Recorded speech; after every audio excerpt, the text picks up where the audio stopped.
Issue 9. Smoking and Drinking. Despite harsh anti-smoking laws, many people continue to light up. Around the world, legislators have tried to eradicate smoking by restricting smoking areas, banning or limiting tobacco ads, imposing steep taxes, and putting ominous health warnings on cigarette packages. But the addictive habit is too strong to be ended overnight. The number of young smokers is rapidly growing. Some kids are curious, and others blindly imitate adults or cool role models in the entertainment industry. An even larger portion of young smokers bend to peer pressure.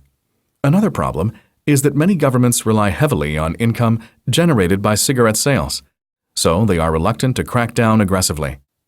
They don't seem to realize that skyrocketing health costs will soon outpace current revenues. Governments are even less aggressive in their attacks against alcohol. Perhaps this is because of the miserable failure of a famous attempt. In the 1920s, the United States prohibited the sale, transport, and manufacture of liquor. The idea was that society would benefit in many ways, not only by removing obvious bad effects associated with drunkenness and alcoholism, including accidents, lost work time, chronic poverty, and spousal abuse, but also by reducing the incidence of other social evils, such as gambling and prostitution, since most of the drinking was in saloons rather than at home. But since many people simply ignored the law and drank anyhow, the main difference was that they had to resort to expensive, illegal methods of obtaining spirits. The result was that organized crime grew tremendously rich and powerful. The gangs that profited most also committed many more violent murders, bribed even more public officials, and sponsored even more casinos and brothels. After about a decade of prohibition, the Americans gave up on the attempt.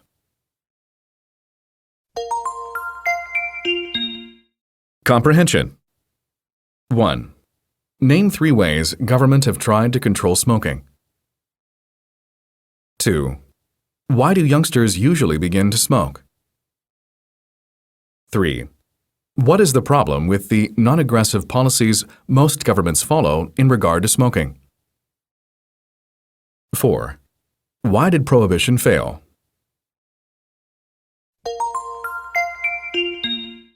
Express yourself. 1. Do you smoke? Why or why not? 2. Do you ever smoke inside the house? 3. Do you think you could easily quit smoking if you wanted to? 4. Have you tried to quit smoking or drinking? Why or why not? 5. Are you worried about secondhand smoke? What about third-hand smoke? 6. What do you think about laws that ban smoking in all public places? 7. Do you think cigarettes are expensive enough that smokers are frightened away? 8. Do you think it fair for non-smokers to be given employment or promotion advantages? 9. If your boy or girlfriend were a chain smoker, would you marry him or her? 10. Do you think parents have the right to tell their children to stop smoking? 11. What do you think is the best way to quit smoking? 12. Smokers never seem to worry about smoke-related diseases, should they? What about the harm they pose to non-smokers? 13. Why is teenage smoking on the rise? 14. What are some good ways to deter youngsters from touching cigarettes? 15. What would you do if you knew your child smoked? 16. Do you think smoking makes you look cool? 17. What do you think about classifying tobacco as a toxic substance and treating it like a drug? 18. Do you drink? Why or why not? 19. Some people say they are just social drinkers. Do you believe them when they tell you that? Why or why not? 20. How often do you drink?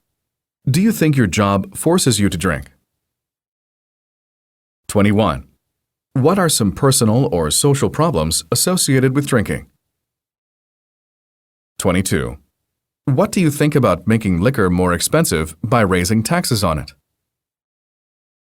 23. What are some excuses people make when they fail to quit smoking or drinking? 24. What are good points about smoking or drinking, if there are any? 25.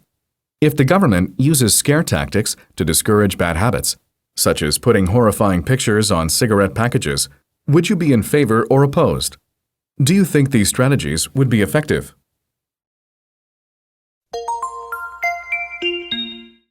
Opinion samples. 1. Teens today smoke for the same reasons their parents' generation did. Smoking is a relatively cheap way to demonstrate both their independence and their maturity. Teens don't like being controlled by other people, and they don't like being regarded as children.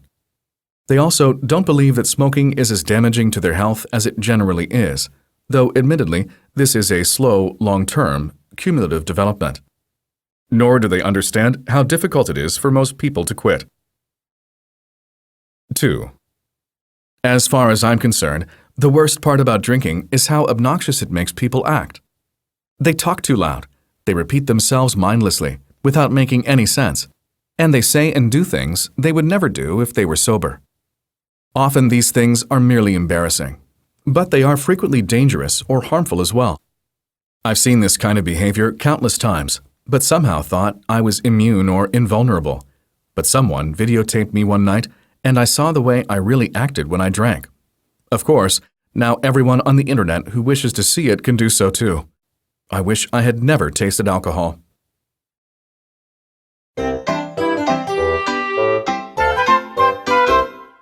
Dialogue. Smoking as an equal right. If you'll excuse me, I'm going outside to take a break and have a smoke. Do you care to join me? I didn't know you smoked. Sure, I smoke. Doesn't everyone? A lot of men do, of course, but I didn't think many women did. Women are just like men, but society applies a double standard on many things. Nobody ever says much about men smoking or drinking or being unfaithful to their spouses. But if a woman does any of those things, she is loudly condemned. But maybe there are good reasons for having different standards for men and women.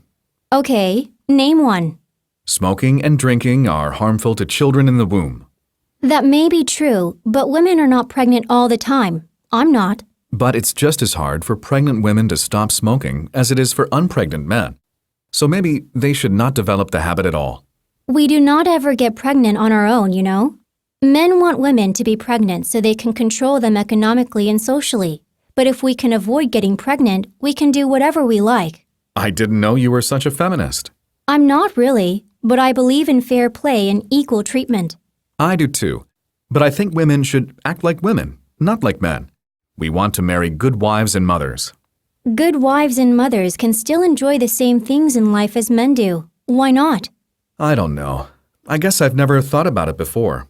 If you like, we can continue this conversation outside. Do you want to join me or not?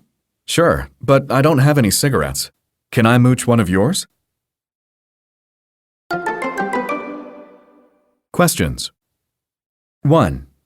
Are there genuine gender differences between men and women that justify different social behaviors? 2. Instead of women trying to act like men, including having all the male vices, wouldn't it be better for women to try to get men and women to stop their bad behaviors? What would your attitude be toward this meddling in other people's private affairs? 3. Is feminism a sensible position, or is it based on false premises?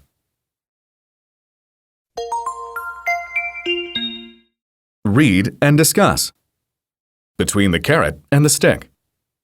If you are riding in a cart, you can encourage a donkey to walk by dangling a carrot just before its nose or by beating it with a stick. The same pair of strategies are available for alleviating personal or social problems as well. For example, employers worried about health costs may offer incentives to those who quit smoking via lower insurance premiums or a monetary bonus. But is that fair to those who don't smoke? Or they may make it difficult for smokers to get hired or promoted. But is that fair to people who do an excellent job at work and who claim that what they do in their private lives is not the company's business? Questions. 1. Which is more effective, rewarding people or punishing them? 2. How do you try to influence your children's behavior, with a carrot or a stick? 3. If your spouse wants to change your behavior, does he or she use a carrot or stick approach?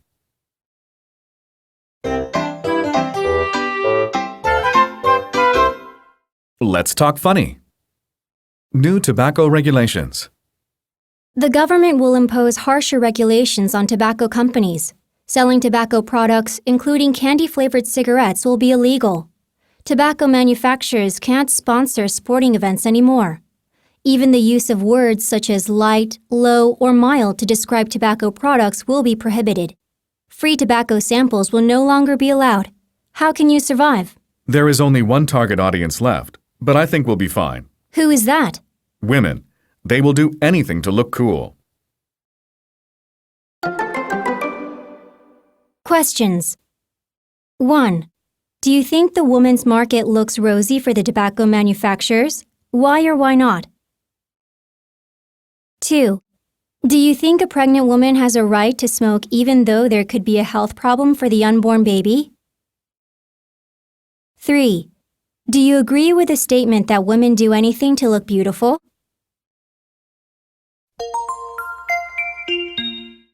Points to ponder.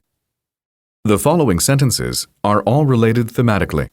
They express a wide difference of opinions and attitudes. You may agree with some of them and disagree with others. Please discuss what you think the sentences mean and what you think about them. 1. The best way to stop smoking cigarettes is to marry a woman who objects to it. 2. As kids, we started smoking cigarettes because we thought it was smart. Why don't we stop smoking for the same reason? 3.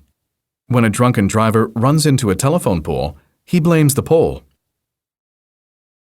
4. It is useless for alcoholics to worry about the future, for there will soon be no future for them to worry about. 5. A heavy drinker insisted that his liquor bill should be deductible as a medical expense. My friends and I drink to each other's health. 6.